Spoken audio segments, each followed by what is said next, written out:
অনেক গরম পড়েছে। আল্লাহর রহমত করলে একটু বৃষ্টি হলে একটু ভালো হতো। তো আল্লাহ যেটা ভালো মনে করে সেটাই করে, আলহামদুলিল্লাহ। তো এই গরমের মধ্যে আমার আম্মু একটু রেস্ট নিতে পারছে না। তার ছেলে মেয়েকে উনি কি খাওয়াবে, শুধু তার সেটাই চিন্তা। তো তাকে বলেও বুঝাতে পারি না আম্মু একটু রেস্ট নাও, তোমার ভালো লাগবে। আর তো কে শোনে কার কথা, তো ওনার কাজ তো উনি করেই যাবে। তো যাই হোক, আপনারা আমার ফেসবুক পেজটাকে লাইক, কমেন্ট এন্ড শেয়ার দিয়ে আমার সাথে থাকবেন। ফলো বাটনে ক্লিক করতে কিন্তু ভুলবেন না। এন্ড ইউটিউব চ্যানেলটাকে লাইক এন্ড সাবস্ক্রাইব করে আমার সাথে থাকবেন প্লিজ। বেল আইকনে ক্লিক করতে কিন্তু ভুলবেন না। তো ফুল ভিডিওটা দেখবেন, আশা করি আপনাদের অনেক অনেক ভালো লাগবে। আসসালামু আলাইকুম, আমি সাথী। আলহামদুলিল্লাহ আমি ভালো আছি, আশা করি আপনারাও ভালো আছেন। Welcome my new another daily blog. আবারও আপনাদের মাঝে নতুন আরেকটা ডেইলি ব্লগ নিয়ে হাজির হলাম। আশা করি ফুল ভিডিওটা সবাই দেখবেন। তো আজকের ব্লগটা আমি রাত থেকেই শুরু করে দিলাম। আর আজকে আমি যে রুমে থাকি আপনাদের সাথে এই রুমটা একটু শেয়ার করছি। মাশাআল্লাহ, এই রুমটাতে এত পরিমাণে বাতাস, তো এই বাতাসটা আমার বাসায় গেলে আমি পাই না, আমাদের বাসায় পাই। তো বিয়ের পর থেকে আমি যখনই বাসায় যাই এই রুমটাতেই থাকি। আর এই রুম ছাড়া আপনাদের ভাইয়ার আর আমার ঘুমে আসে না, তাই যখনই যাই এই রুমেই ঘুমাই।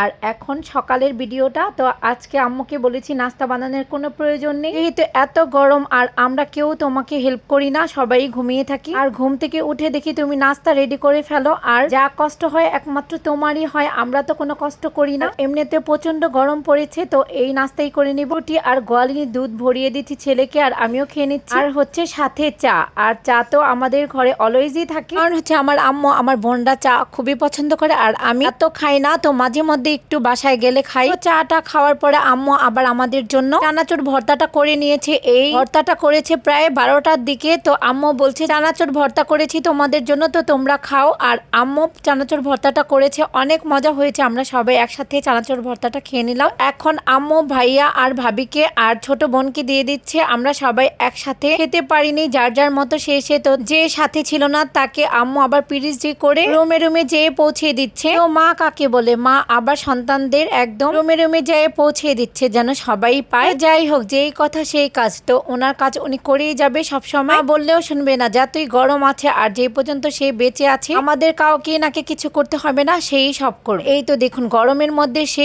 আমাদের জন্য কত রকমের রান্না করেছে। করলা দিয়ে শুটকি রান্না করেছে, সাজনার ডাল রান্না করেছে, ডিম দিয়ে আলু দিয়ে রান্না করেছে, মুরগির মাংস আর লাইলন টেকা মাছ দিয়ে আলু দিয়ে রান্না করেছে। তো কত রকমের রান্না করেছে এই গরমের মধ্যে, তার কত এনার্জি বলুন তো। তো কিছু রান্না করা আমার পক্ষে সম্ভব না, আম্মু দেখে করেছে। তো যাই হোক, এখন আমরা ভাত বেড়ে নিচ্ছি। আর আমি প্রথম আম্মুর শুটকি ভাজিটা নিয়ে নিচ্ছি, এরপরে সাজনার ডাল খাচ্ছি। আর সাজনা খেতে আমার অনেক ভালো লাগে, তাই লেবু চিপড়িয়ে সাজনার ডালটা খেয়ে নিচ্ছে আর সাজনাও খেয়ে নিচ্ছে। আর এখন বিকেল বেলা আবার আমাদের জন্য আবারও সে রুমে চলে গিয়েছে। তো তাকে তো কোনো কথা বললেই শুনে না, তো ওনার কাজ উনি করবে। আমার আম্মুর ফুফাতো বোন সেই ড্যামরা থেকে এই ঝুড়িগুলো নিয়ে আসছে, তো আম্মু আবার এগুলো মিঠাই দিয়ে পাক দিয়ে নিচ্ছে। তো আমি আপনাদের সাথে একটু তাও শেয়ার করলাম। তো এই ঝুড়িগুলো খেতে কে কে পছন্দ করেন কমেন্ট সেকশনে কমেন্ট করে জানাবেন। আর এই ঝুড়ি তো আমরা খুবই পছন্দ করি। এই ঝুড়িগুলো প্রতি বছর আমার আম্মুর ফুফাতো বোন এসে আম্মুকে দিয়ে যায়, ড্যামরা থেকে নিয়ে আসে খালামণি। আর ফুল পিঠাও দিয়ে গিয়েছে। তো আম্মু ফুল পিঠাগুলো আজকে আমাদের জন্য মিঠাই দিয়ে পাক দিবে।